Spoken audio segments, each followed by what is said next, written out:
Alright, my dear friends, this is HL-401 from the house of Bajato. This is a headlamp for tractors. You can use it universally. Specifically, this is thin body round headlamp for different type of tractors like David Brown, like Ford, like New Holland. This has a lens which the diameter of which is there on your screens. The bulb is 40-45 watt BPF fitment.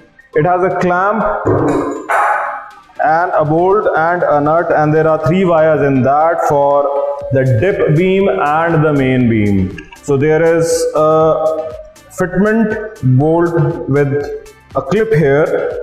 A good quality ivory color powder coated lamp from the house of Bajato.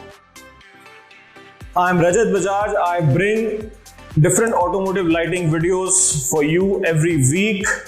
Keep watching our channel, subscribe to it, forward it, share it with the people who are interested in automotive lighting.